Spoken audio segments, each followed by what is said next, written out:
ourselves. This one is more right, more complete, and it meets what they asked for. Northshore. Yeah, not in Hawaii. But they're all Northshore. Not in Texas. We're all North Shore. From AUP to RUP. Riveting. And everyone will know what that acronyms are. You know what that is? I didn't say I didn't. I didn't say I didn't know what they were. Acceptable use policies to, I don't know what the R is. Ah, fascinating. No, restrictive. Restrictive use, see, there's already disagreement. Okay, thanks for showing up. My name's Thomas Richards, I'm on the ACP board, and I'm here to just welcome Northshore, the entire team. We'll be here talking about from AUP, which is a policy acronym, to RUP, which is a policy acronym, but they're going to define them. Procedure, sorry. Before they get started, while they're going, I'm going to be passing out these raffle tickets for attending, and you can drop these in the fish bowls, but these colored ones, the non-blue ones, are only good for today, right? Blue ones can be today or later, so you might as well get them in where you need them now, because after today, they're worthless. Okay? Any questions about that? Don't ask me because I don't really know a lot about the raffle. Other than that, I'm going to turn it over to Shelby at Northshore. So helpful. Everybody hanging in there? 1 hour between now and beverages, I think. We're the only thing standing in your way. Here we go. From AUP to RUP. How many people are in the process of rewriting their something something P? Okay, good. Okay, excellent. So here's us, and today's a special day, right? Everybody know what today is?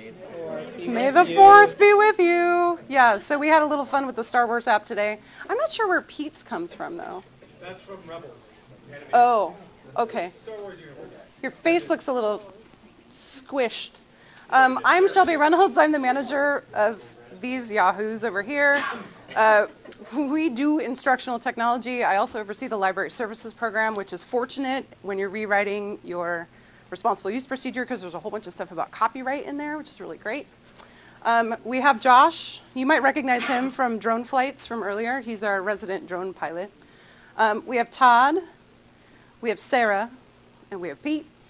They all work within pathways in our district, supporting teachers in their use of technology. So get out your device because we're going to do a quick poll so that we can differentiate our presentation to meet your needs. We're wondering what you're hoping to get out of today's session. And we had some predictions. We thought maybe you were here to get all the best words to put into your new policy or procedure, whatever you want to call it. We thought maybe you came to get an understanding of how we implemented our responsible use procedure, which is what you might be here for. We thought maybe you'd want an understanding of how Northshore digital citizenship professional development was developed and delivered. Maybe you're here because you want tips for how to make super dry content really interesting for people, for especially teachers who have a low tolerance level for things that end in procedure. Maybe you were just hoping to get a nap before dinner.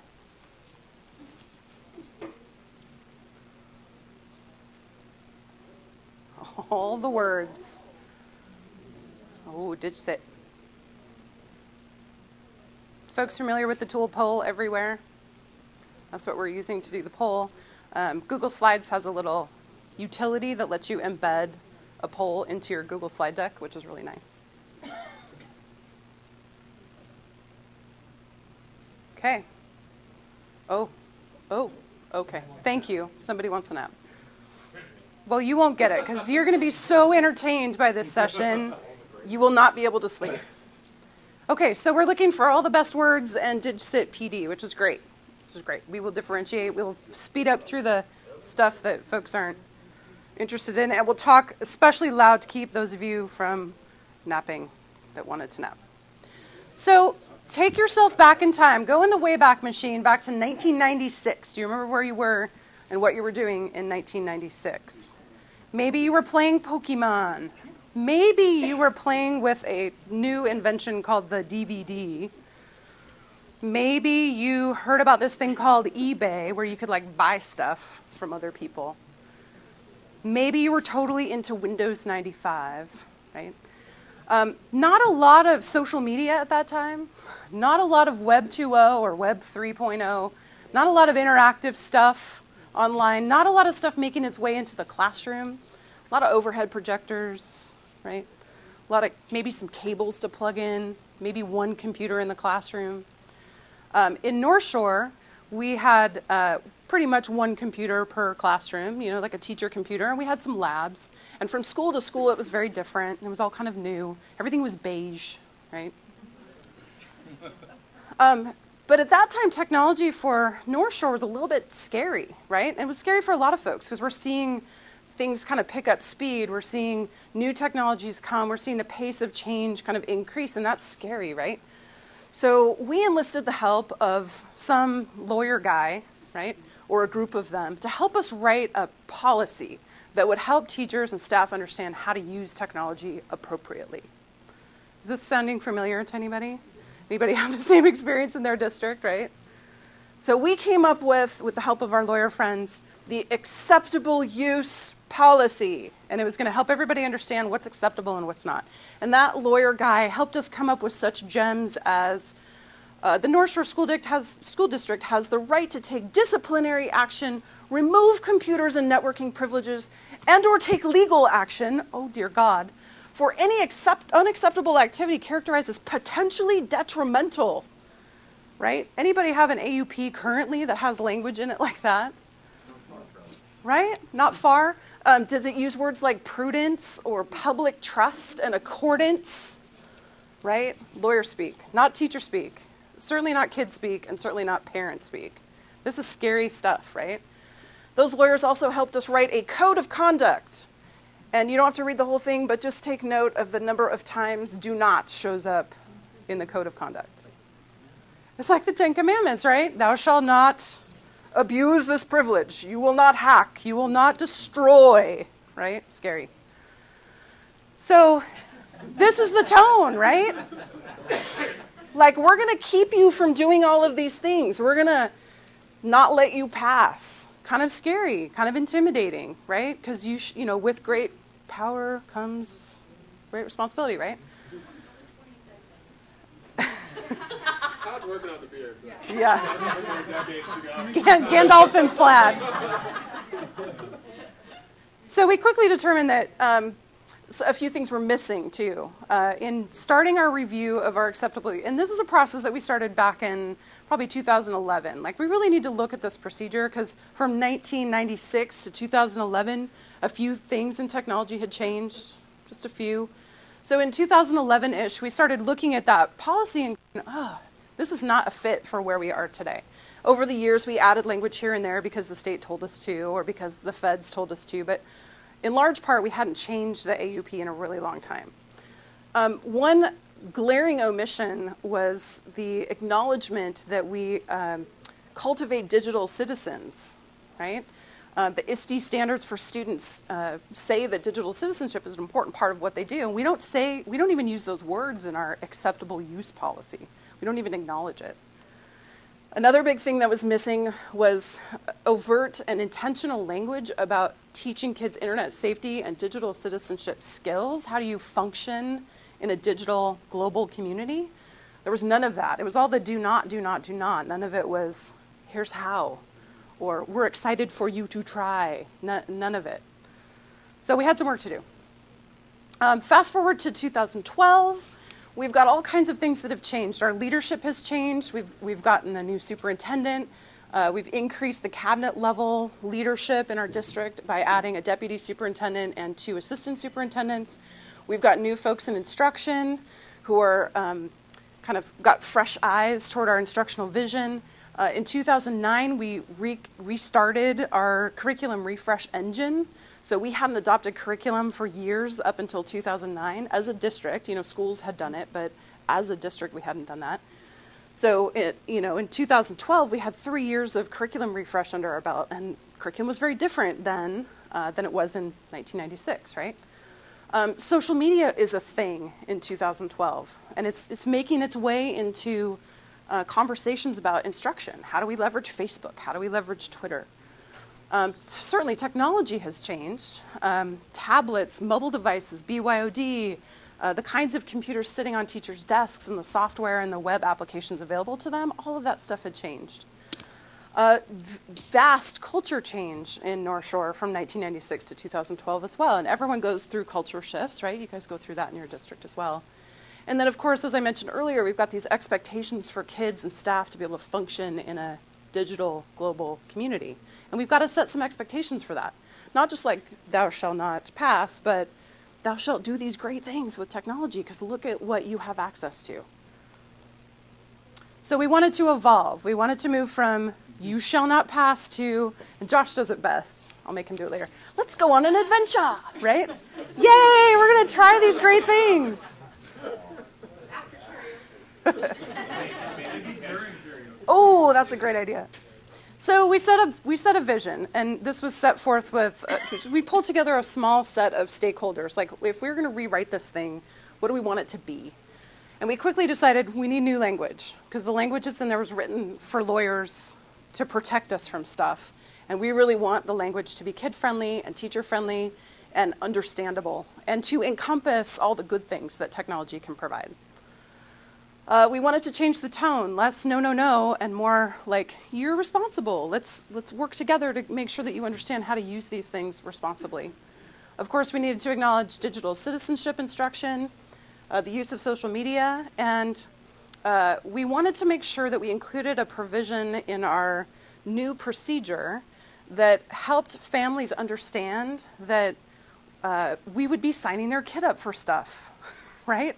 Because up until this point, every time a teacher wanted to use Edmodo or sign their kids up for, you know, EduBlogs or Glogster or whatever, they would send home a new permission slip, right? I'm going to sign up for Glogster and I need your permission, and they get it back and they put it in a file. No, no, no. Because think about how many services some of your more agile teachers are using in a given school year and how many permission slips that would be, right? Crazy. So we really wanted to revisit that notion of creating accounts for kids, but also set up a process for reviewing the terms and privacy statements for those services under the umbrella of responsible use. Is that making sense to everybody? Okay. Anybody napping? Not yet. Josh is. Okay. So, of course, we love a good committee. Who doesn't love a good committee? We put a committee together. I think we might have called it a task force. I don't remember. It was a group of people that represented the different flavors of folk in our district to make sure that we had good representation and they could help us come up with all the words. As good teachers do, we went out and looked at what everyone else had done. We didn't want to start from scratch, so we went out to probably 15 different districts and grabbed their RUP, or what they called an RUP, and we went through with a virtual highlighter and picked out the stuff that we thought resonated with us. We looked at the WASDA template. WASDA is a Washington State-based organization that provides policy templates, so again, you don't have to start from scratch. They help you with all the best words. We came up with a draft, and then we sent it out to the people. We said, what do you think? And people marked it up. I don't like this. This won't fly. This doesn't make sense. This is great. I'm glad this is in here. You're missing this, etc. And we went through that review cycle several times to refine some more. Because we called it a procedure and not a policy, we didn't need board approval, so we didn't have to go through that arduous first, second, third reading piece. We wanted them to be on board, but we didn't need to go through that process. So we got Cabinet to do that for us. Cabinet read it, approved it, and then it was time to operationalize it. And all of that took us up until September of 2014 is when we had the official procedure in our docs and we were ready to go. So big ideas that came out of that. And I've put a short link to our RUP here so that you can steal it too. Robert said he had to rewrite his, so there you go. At least some portion of it.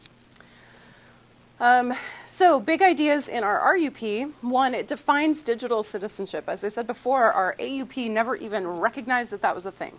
And we felt that that was an important term and had some important expectations along with it. It assumes that parents give permission for all the services we sign them up for, unless they opt out. And I'll talk a little bit more about the opt-out process in just a bit. It defines internet safety practices and responsible use, of course, because it's called a responsible use procedure. talks about social media and how the tech department needs to review the terms of use and the privacy statements for any service that a teacher signs their kid up for. That helps us stay on the right side of COPA. It helps make sure that teachers aren't giving away student data, and it helps us know what teachers are using. Sort of a sneaky way of finding out like what's become popular. And it's also helped, as a side effect, it's helped us to define some professional development opportunities. Like, here's this really great service that we just reviewed that we didn't know about, and a teacher brought it to us. This has merit. Let's see who else might be interested. We're going to develop some PD. Oh, Alan Miedema is doing a session on our process for reviewing terms and privacy. If you guys are interested in that, it'll be interesting. Describes copyright regulations and intellectual property guidelines for teachers.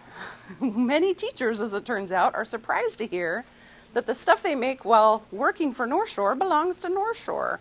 We wanted to make sure that that was spelled out and that we had some procedures for how they might share their stuff through a Creative Commons license, for example. And of course, at the very end, it describes unacceptable use, of course. Okay, so the green language is directly lifted from the RUP, and I won't read it to you because you have a copy of it at your disposal, but I just wanted to show you the language that we use for Digital Citizen, and this comes from the ISTE standards. Very straightforward. In regards to the opt-out policy, this was probably the one sticking point that we had with our stakeholders. We had a lot of folks, particularly principals, feeling a little nervous about our proposed opt-out procedure, which, as it says up there, is all or nothing. We did not want to get into the business of allowing families to go, I work for Microsoft, so I'm not going to let my kiddo use Google Apps for a Google Apps district in Microsoft's backyard. But I want them to have everything else. Or, you know, I have this personal thing with Edmodo, and I don't want my kid using Edmodo, but they can use everything else. We didn't want to do that. It's too hard. Too hard. We also wanted to make sure that even if a family opted out of services, that the kiddo could still take the Smarter Balance assessment, because that's online, right? So we made sure that there's a provision in there for that.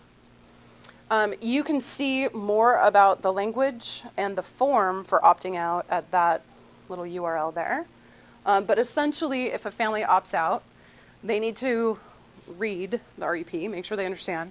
There's a form that they sign, and then the parent or guardian or family member who's asking for the opt-out has to make an appointment with the school principal so that there's a conversation between human beings that helps the family understand what the impact on their kiddo's education will be if they don't have access to internet services at school. Yes? Yeah. Is this an annual or We ask them to do it every year. So if they want to opt out this year, they fill out the form, they have the conversation with the principal. Next year, slate is clean. so does everybody opt in every year? No. as well? No. So only It's the opt-outs just do opt out. an annual? Yep, Okay, yep. thank you. So as is policy, we make the RUP available to all students and families, and we list the URL. If you're interested in opting out, here's the deal. Go to this thing, get the form. Schools advertise it as well. It's in the Student Rights and Responsibilities Handbook, the entire RUP. It's 8 pages. So we try to be as transparent as possible to let them know, hey, this is what you're signing up for. If you want to opt out, here's the procedure. Yep, yes. Sorry to digress. That's okay. A little bit, but how do you handle with technology in the classroom? Are teachers forced to create non-digital? Alternate lessons. Yep, just like if a family were opting out of a novel in English class because they had some sort of problem with that, or HIV/AIDS instruction. What's your percentage opt-out rate? I think this year we've had 2 that I know of. 2? Out of about 21,000. Yeah, we have 21,000 students, and we've had 2. Principals were really freaked out about this because they anticipated that they would be so busy with appointments. Like, oh my God, everybody's going to, and it's not been a problem. 2. Do you have any idea of numbers of appointments that have happened, and then as a result, you didn't obviously have an opt-out? At one school, I heard from a principal who had 3, and none of them opted out. None of them actually completed. We did have some families, because we had some schools actually send the opt-out form home. You can guess what happened, right? At some of our schools where we have a higher ELL population, that form came right back because those parents just opened up that envelope and they signed everything in it and they sent it back with the kid, right? So phone calls went home like, are you sure? Are you sure? Oh, I didn't mean to sign that. It was just in the pile of stuff to sign. So we have had that. That happens. Yeah. Jumping ahead, but did your RUP address specifically COPA compliance and apps with regards to 713? Yeah. Here it is. Students will have accounts and get training. They're going to have email. They're going to have internet safety training, cyberbullying. These guys will talk a little bit later about the instruction that staff get around that. Through another process, we adopted Common Sense Media's digital citizenship or digital literacy and citizenship curriculum, and our teacher librarians deliver that instruction, hopefully partnering with folks in the classroom. And I think this is really what more gets at your question, which is protocols for the use of web services. So staff using web-based tools shall be aware of the terms of use and privacy policies for those systems, and if they want to use those outside resources with students, they'll obtain approval prior to use from the tech department. So any teacher who's like, I want to use, all I can come up with is Edmodo today, I'm tired. Blogger, yay, whatever, some other tool. BrainPop's a good one. Yeah. So they put in a work order in our work order system, and we use an approval process to route it through the right people that have to review the terms and all that good stuff. Oftentimes, the paid services will also go through our purchasing department to make sure that we're not signing a contract for something where the contract looks hinky. And then once it's reviewed, we put it in a database that's displayed on this URL down here. So teachers can go to that place and maybe I'm interested in BrainPop. They can look in the list and go, oh yeah, BrainPop's approved. I'm good to go. Boom. It also shows what's not approved. Yes. Like not going to be approved? Like went through the process. I'm sorry, I didn't see you said that. So don't Yeah, go through the like failed COPA, for example. We've come across a number of services where they purport to say they've signed the student privacy pledge, and yet their terms and privacy don't reflect that at all. Or they clearly would violate COPA. So we do have some conditions on some services, like you can use this with kids over 13, but that's it. Like no elementary Alan kids. does a really nice job of going through those terms of use and privacy policies, and will even work with, he'll contact the developers even, and a lot of them will change their privacy policies in order to meet what they thought they had done when they signed those pledges. Yeah, definitely if you're more interested in that process, go to his session. I'm not sure when it is. Yeah. Maybe you guys can tell me. Yeah, we can look it up. The RUP also covers copyright. As I said before, teachers are often surprised to find out that, lo and behold, the stuff that they make under work for hire belongs to Northshore. This created a little heartache. These guys will probably talk about in one of their slides. In terms of operationalizing the RUP, we made sure to get it into the Rights and Responsibilities Handbook so that it went to every kid and every family. We shared the opt-out process. For staff, how many people use DocuSign? Do we have any DocuSign users in here? Yeah, a few. So DocuSign, if you're not familiar with it, is a digital signature, pass back and forth document thing. So we put that RUP into every staff contract packet that went out through DocuSign, so they had to sign off on it. And there have been a number of times this year where somebody's come to me and said, blah, blah, blah question. And I'm like, remember that RUP that you signed? Oh, the what? No, I didn't. So that's been interesting. But they did sign it. So you only do DocuSign for staff, is that correct? Yes, we are looking at DocuSign for either our opt-out process or a family sign-off, like I have read the RUP. That involves the addition of a whole bunch of accounts. Yeah, so many. And then, of course, probably most importantly, we had to train staff on what this RUP meant and what digital citizenship meant, and we had to implement some curriculum for kiddos as well. Okay, so I'm going to pass it off to the experts who delivered our digital citizenship training for staff, and I'll take questions maybe while they're getting situated. I'm ready. Okay. Did you have questions? For your policy, you read the RUP as a procedure.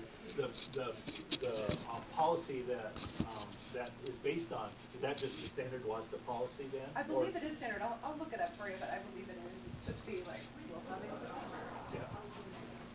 So you didn't look at that, or you didn't make any changes to that? No.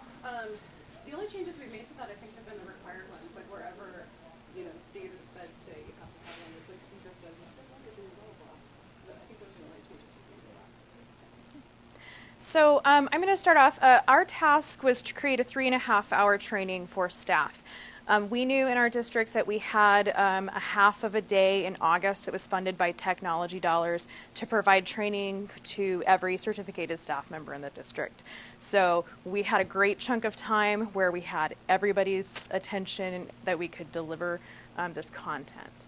It was really important for us to make it meaningful. We looked at how we could connect this RUP training to different standards. We looked at Common Core state standards, the Danielson framework, which is what we're using for TPEP in our district, and then we looked at the ISTE standards. And connecting it to all of those standards got really, really heavy with some already really, really dry content. So we stuck to connecting to ISTE standards for teachers, standard 4, which is promote and model digital citizenship and responsibility. And when we look at the substandards for this, the red words really highlight what we were focusing in on: appropriate digital tools, modeling digital etiquette. These substandards really captured the essence of almost everything that was in our RUP. So what we did when we finally identified, okay, here's the framework, here's what we want to anchor everything on. We looked at the RUP and we looked at the different segments of it, and we connected each segment to the appropriate substandards. So our segment on copyright falls under substandard A. So we went through our entire RUP and kind of chunked those things out. Chunk. Accordingly. Did I miss anything there, team? Okay. And then lastly, because we kind of chunked things apart and we maybe weren't going to teach things in order from A to Z through the RUP, we actually looked at our RUP and divided those, or annotated over those chunks and created sections, so that as we delivered this content to people, or as our trainers delivered this content, they could tell staff, look at section 1. We're focusing in on this section right now during this time. So, all right, next up. Josh, here you go.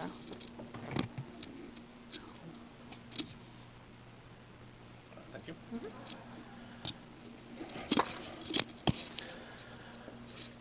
Okay, so we kind of had a framework now. We have our RUP. We decided we wanted to anchor our training within that 3.5 hours, using that ITSE standards as sort of our skeletal structure of this presentation.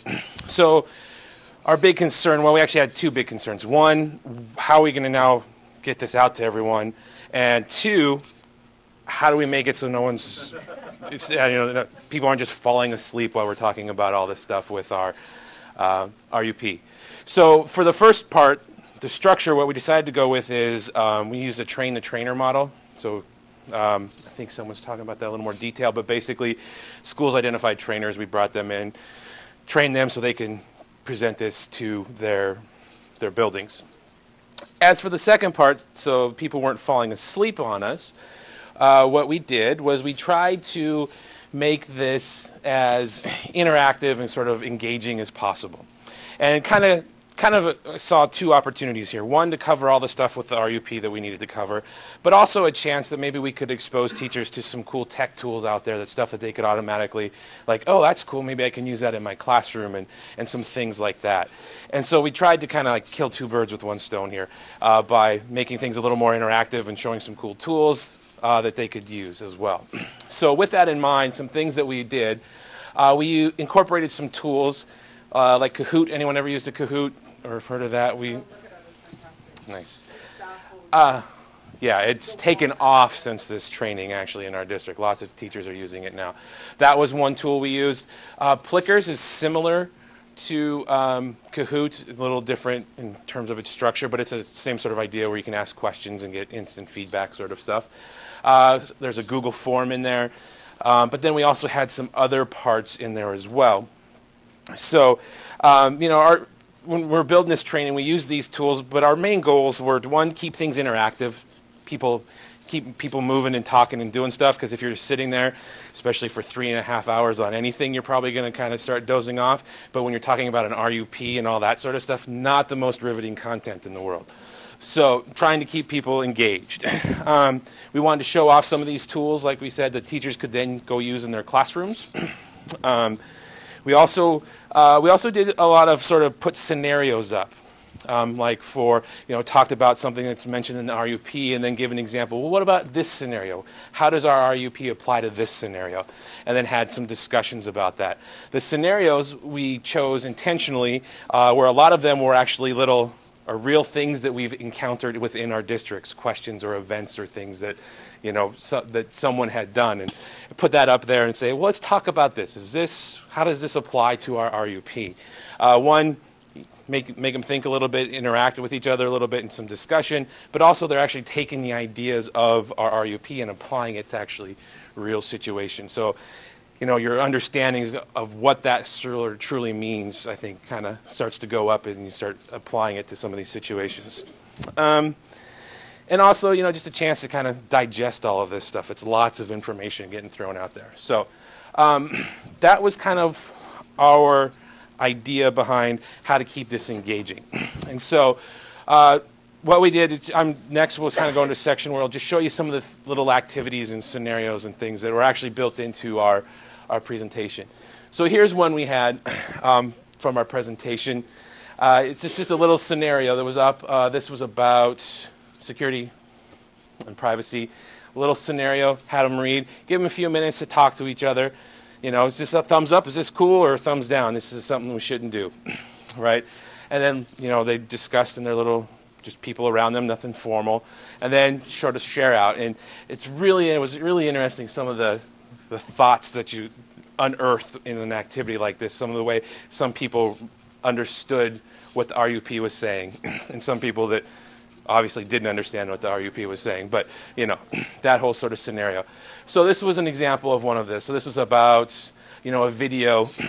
They created a personal video about their lives and they post it, but maybe that video has some personal information. Should that be something that's just open to everyone? And this one brought up a lot of interesting conversations. And then, the idea, well, what if they posted it instead of just publicly for everyone? What if it was password protected where only certain people could get it? Would that change how this was, this RUP would apply to this scenario? So there was some really good conversations about that, especially this one. This was one that lots of stuff popped up when you start talking with teachers about it.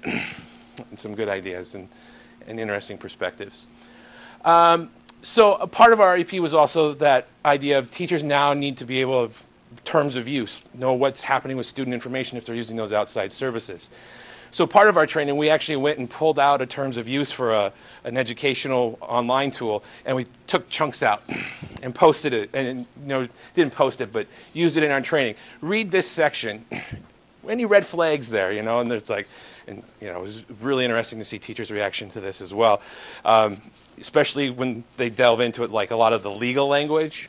The comment we got pretty much universally was, in one of the sections, it's like, we will not knowingly do blah, blah, blah, blah. And that blew teachers away. But, well, then they can kind of get out of everything. It's like, yes, exactly, that's the point. But, so it was just kind of interesting. So same idea. This little activity, we had just a couple sections of an acceptable use policy. Terms of use, sorry, my bad. And had them just read through, what were the red flags, and kind of talked about those. And for the rest of this, I think, Pete, yeah, you have a few more examples here of engagement activities and then our revision cycle. Great. Yeah. So this was a typical slide within the presentation that we that the trainers that we trained eventually gave to their schools, and also the one that we piloted with a lot of our teacher librarians. And it goes back to that copy of the RUP that you guys now have linked earlier, where we have them read a section, get together with a partner, discuss, or in this case, this is where we have them kind of make up a tweet and put it into a Google form. So then we, as the teachers of that course, could be looking at the responses of the Google form, and I'll just flip this up once so you can kind of see the mechanics of what we did on that Google form. looking at the responses and then be able to look for unique ones or similarities that folks are pulling in there, trying to give a really succinct summary of Section 5A. So I'm sure a lot of you are already aware, but in Google Forms you can do if you choose the paragraph option, you can do a maximum character count. And unfortunately it won't, like in Twitter, tell you, hey, you're exceeding that count. Once you hit submit, it'll say that was too long. And then so it's not perfect, it's not Twitter, but it worked. It seemed to work pretty well for us for getting people to really try to sum up a larger section and get them talking about what the most important part of that section was. And some of the hashtags were really funny. People added. Yeah, and yeah, I got another opportunity for folks to actually crack a smile during this presentation, so that was a good one. I'll just comment on that last activity. The pretend tweet was a great way to engage some of our fearful teachers, In the last session, if you were in there with Michelle and I, we talked a little bit about laggards or that teacher that's going to retire at the end of the year, like, so who cares? So I feel like, and you guys could comment on this too, but teachers bought into this in a really big way, like more than I thought they would. And it was even those teachers who are typically kind of reticent to try new things because this feels safe, right? This isn't Twitter. This is like fake Twitter. Right. So I'm not like putting at you like, ooh, what am I going to say? And the whole world's going to see it. No, I'm going to limit myself to something short and sweet. I'm going to have to synthesize all the ideas in this section, and I'm going to put my 140 characters in this thing that I'm really familiar with, which is a Google Form. And I think we saw a bunch of teachers take this back into the classroom and do it with kids. Yeah. Right? I don't have to have Twitter accounts for every kid. I don't have to be scared about using Twitter, blah, blah, blah. I get to see all the responses. I could do a word cloud. I could grab this and do some text analysis and look for common themes, et cetera, et cetera. It was such a rich experience for teachers.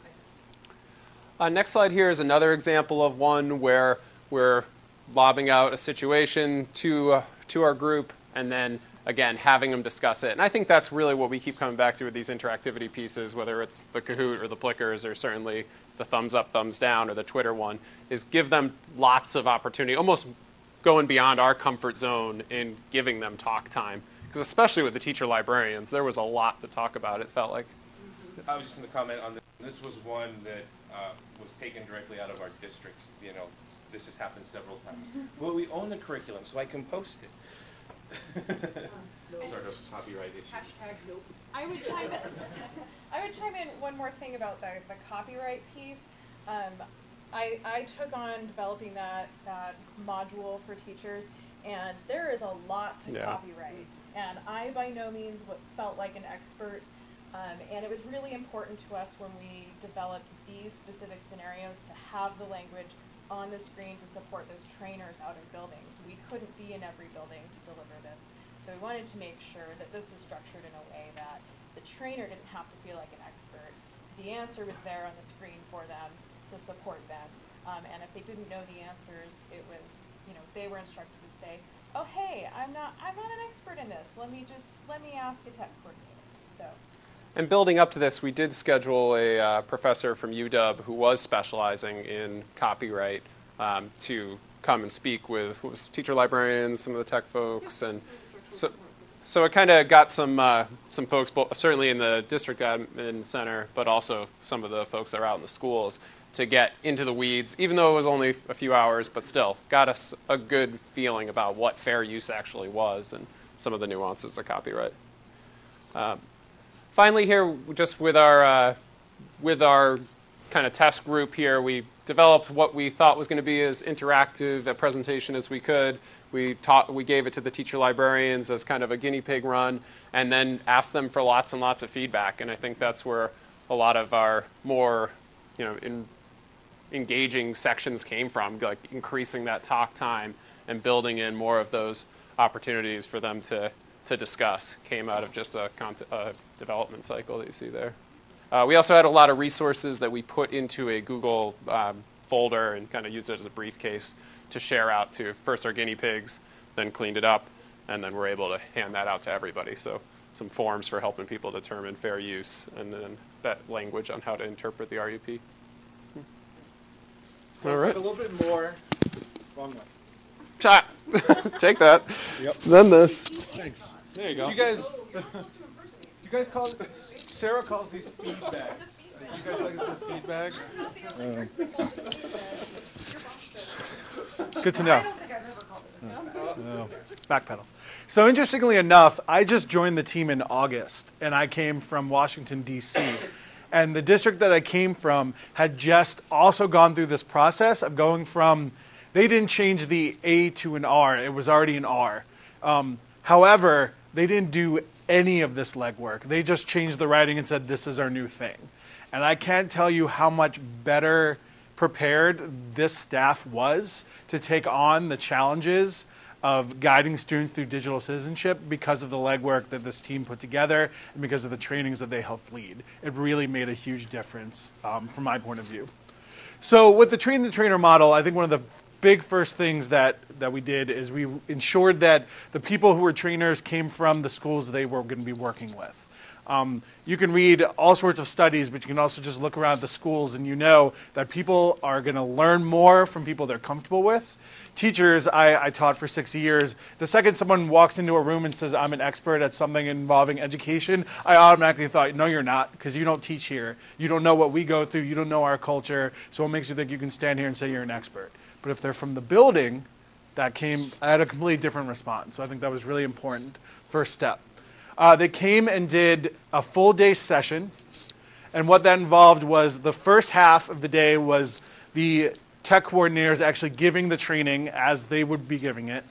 And then the second half of the day were the trainers sort of talking with us, figuring out how they were going to deliver it.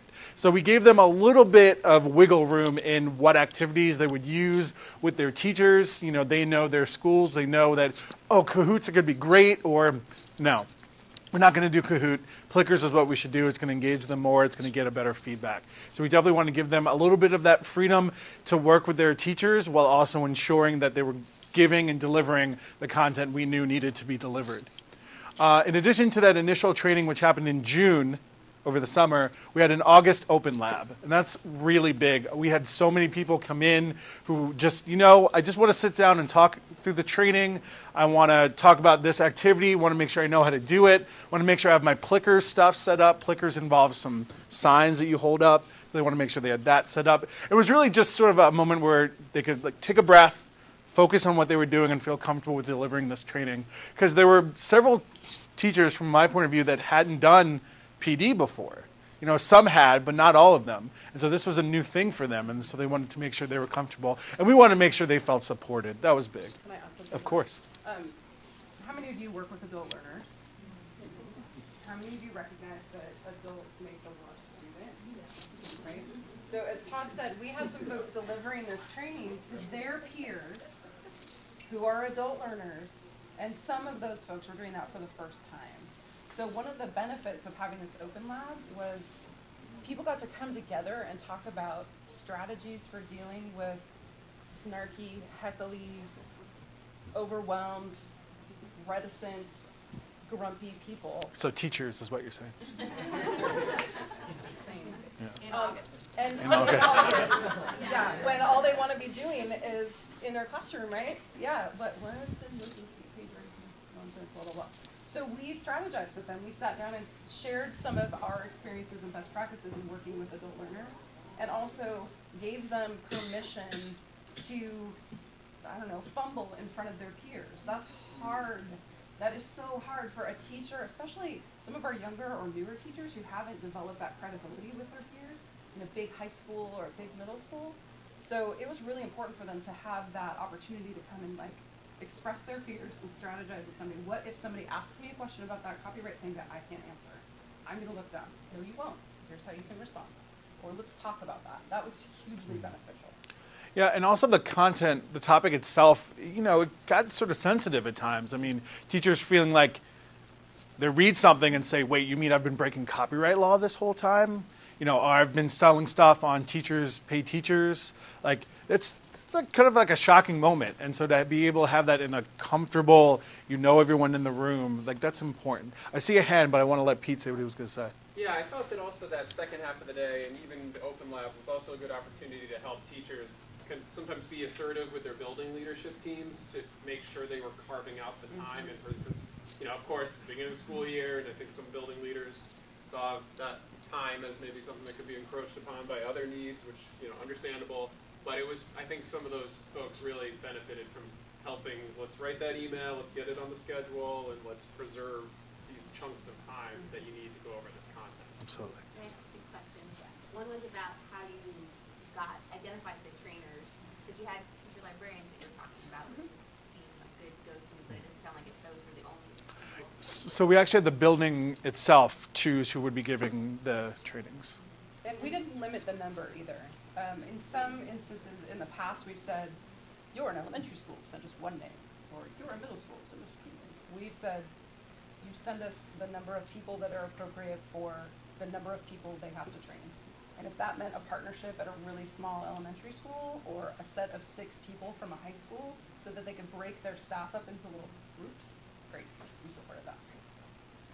The other is, like you were talking about this being offered in August, and how you coordinated that with your other, we're truly trying to work with, like, we need to be doing trainings together with our other schools instead of doing ELA or math or tech. And forcing people to choose in some cases, right? If you don't schedule right, they've got to pick between learning a new curriculum or learning a new technology, and unless those things are fused together, it's like, oh, you're losing out in some fashion, yeah. We had the benefit of offering this on what we call a district tech day.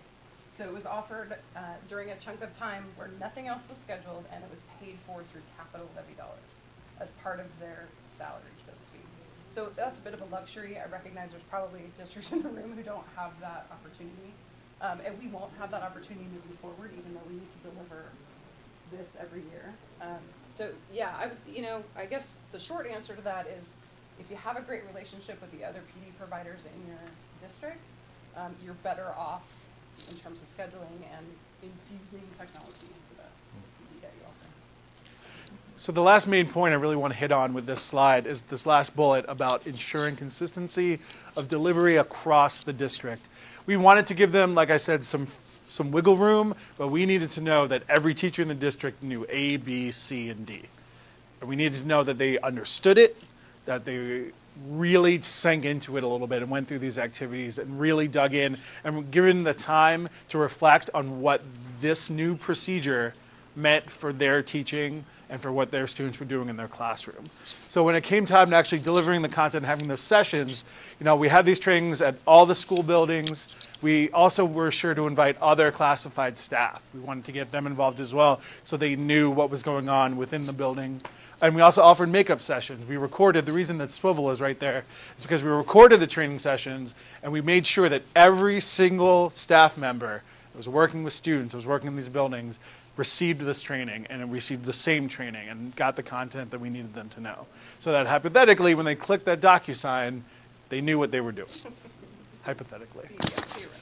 Back to Shelby. Oh, so we had this little challenge that we had to deal with too, which is getting kids to get it, right?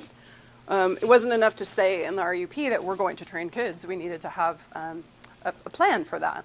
And up until this point, mostly our teacher librarians, but sometimes classroom teachers too, were doing something digital citizenship-y, but it was inconsistent. I could go from school to school and get a very different experience, and that meant that our kids were getting a very different experience. And we needed to kind of calibrate that a little bit better. So we got a group of mostly teacher librarians, but also some classroom teachers and a few administrators together to talk about digital citizenship for students. They went through a fairly typical curriculum review process. You're probably familiar with that, however that looks in your district. Looked at a few different things, piloted a couple of things, like tested out the lessons with kids, found that some of them were crap. Some of them had videos that had like MySpace in them, right? Totally not relevant. But we landed finally on Common Sense Media. It's a very comprehensive program. If you haven't looked at it before, I totally recommend it. It's completely free. It has an interactive scope and sequence. It's all standards aligned. Very easy to modify and differentiate as well. And it comes with some nice parent supports as well.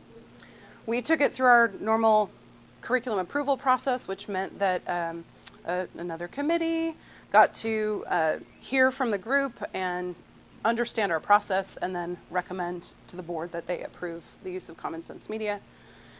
And then we created our own internal scope and sequence where the number and the selection of lessons was consistent across the district. So we could be sure that we're hitting on all the points of the RUP, that things are grade level appropriate, and that kids, regardless of school, are getting the same type of experience.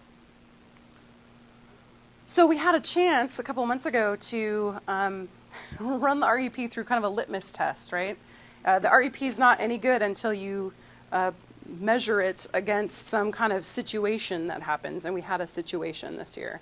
We had an employee who, with the greatest of intentions, decided to impersonate his wife on Facebook so that he could lurk on a community Facebook group and hear what people were squawking about. So our school board learned about that through a citizen's complaint because somebody in the Facebook group found this out, reported it to the school board, and lo and behold, they went to the RUP. What does our RUP say about this kind of behavior? And what resulted, and this is just a little bit, you can't read it from where you are, but if you want to see the entire thing, I'll share it with you, was a memo that came from the superintendent. And what was cool about this memo from my nerdy vantage point was he quotes the RUP like 17 times in all these different ways, and all of the language applies. And it's not to say that what this employee did was like cool, and I'm so glad it happened, because I'm not. But what was cool is that our RUP stood the test, right? It said what it needed to say to help us understand that that was not acceptable behavior, that was not responsible behavior. So that was pretty cool. I mean, not the incident, but. So our next steps will be, we've got a few challenges ahead of us, because we don't, as I said before, we don't have the luxury of this 3.5 hour, like everybody sits and gets the same instruction and so on and so forth. So we have to figure out how to sustain that, because we're not going to have the same staff every year. So next year we're going to have a whole group of new people that need to hear this message. And probably most of the people that heard it the first time need to hear it again, right, because they've forgotten half of it. So how do we sustain that without spending 3 to 4 hours? And I think that's where we're going to start, not start, but continue to leverage technology to be able to deliver that instruction. So we subscribe to Atomic Learning. We have their custom content module. We'll probably end up putting a good chunk of our RUP digital citizenship instruction in there in little bits so that folks get just what they need, right? Or we can prescribe. We can see who's viewed the modules. We can add assessments. We can add documents. So that'll be a great way to do it, maybe. But that's definitely a question and a challenge. Our support staff, bus drivers need this too, right? Kids are bringing devices on the bus. Bus drivers have devices, they're employees. They help kids. We don't necessarily, up until now, we haven't had a venue for helping our bus drivers or our lunch crew or our office staff to get the same kind of experience that our teachers do. So that's something that we're wrestling with and hopefully going to address. Yes, Stosh. When you talk about creating a training module, yeah. Our district, especially other districts, is if you are about to create a training module for a problem we all deal with, if you could step back for a moment and say, can I accomplish my goal and make this generic? Mm-hmm. It doesn't call out Northshore. Yeah. But it calls out all the things you need to say. Get Atomic Learning to upload it for everybody. Yeah, yeah. And then say it's also. How many Atomic Learning subscribers in here? A few? Okay. Very cool. Awesome. We also need at some point to go back and review the RUP further for any language that presents bias. Of course, when we do our wordsmithing in the beginning, we try to take on that lens and make sure that it's cool, but it's important as our demographics change and as our families take on different shapes and colors and sizes in our district that we make sure that our procedure is still approachable and appropriate. And then as technology changes, our RUP is going to need to change too. I'm hopeful that it's not going to be from 1996 to 2014 again, but rather we have this as at least an annual review. Like, is this still relevant? Is there language in here that doesn't make sense anymore? I mean, we specifically call out Facebook, and as you know, Facebook's for old people. So at some point, that's probably going to have to come out and be replaced by something else. Snapchat, whatever, Yik Yak, bleh, something like that, right? So we have some resources for you. If you'd like to see what that whole 3-hour module looks like, we've got a short link for you there with a Creative Commons license. We just ask that you share like an attribute, I think is what that means. And then we've got a great blog that you're welcome to peruse. And it's totally public. There's nothing fancy or copyrighted there as well. So, And the blog's new. the blog is new. It's young, but exciting. And that leaves us 2 minutes for questions.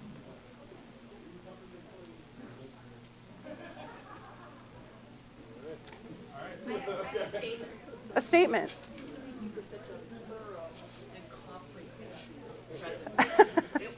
You're welcome. You're welcome.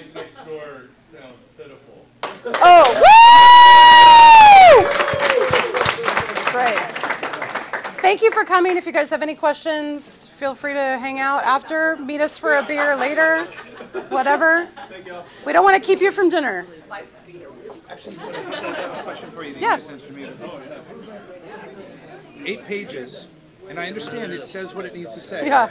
But have you had any kickback on that from any range of the community of like, are you joking? Yeah, you know who is most unhappy with 8 pages are teacher librarians, because they have to, and they've asked repeatedly for this, and it's just one of those things that we're trying to get to among all the other things we have, but they want a kid-friendly, less than a page something that they can help, that they can give to kids to help them understand the RUP, and that's a work in progress. I haven't heard from families.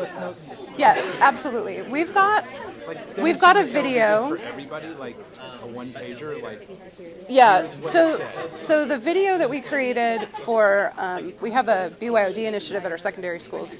Talks a lot about the elements of the RUP, but really only as they pertain to BYOD. So we're going to take that video and probably monkey with it a little bit. We've also summarized a little bit of the RUP on our tech opt-out form, if you take a look at that. But it's more aimed at the family. It's not as aimed at the kiddo. So yes, that's definitely a work in progress, and our teacher librarians let us know that all the time. It's so long. Kids can read it. Yes, absolutely. Yeah. And it's hard. Once it gets 8 pages, it becomes like a terms of use agreement that nobody reads. Yeah. Yeah, we're always looking for a shorter one, but it's Yeah. good to hear what you said about that. Yeah, we're looking to summarize, absolutely. I love the idea of like summarizing. Then, if you want to learn more, like a little summary Bye, Robert. bullet point. You want to learn more? See ya. Go to page 2. Yeah, yeah, or read this section, yeah. And we started to do some of that with the annotated version. So for several months after the beginning of the school year, teachers would like call or email with a question, and we'd say, oh, go look at section 2. You've got that annotated It seems like you RUP. can do so much when you move it into a digital environment. Absolutely. Where it's like, okay, bullet point, here, read. Yeah. Oh, want to learn more? Watch the video. Yep. Yep. You know, Work in progress. Put in your comments Totally. and thoughts. Yeah. It would help parents too. Then they know what they're signing up for. Hi. Thanks. Hi. So, we're Hi. from the same Who? place. Yeah, Oh, we're- Beaverton. Oh, nice. I love Beaverton. I was wondering your timeline for this, not just the timeline for preparing to roll out the training, but then how long did it take to get everybody trained as well, or do you know? Well, for teachers, because again, we had that 3.5-hour chunk in August, 95% of them got the training on that particular day. We set up, I think, 4 what we called makeup sessions. So if anybody either hadn't been hired at that time and needed it, or missed it for whatever reason, we held makeup sessions at the district level, and it was the exact same content, so they could come whenever it worked for them.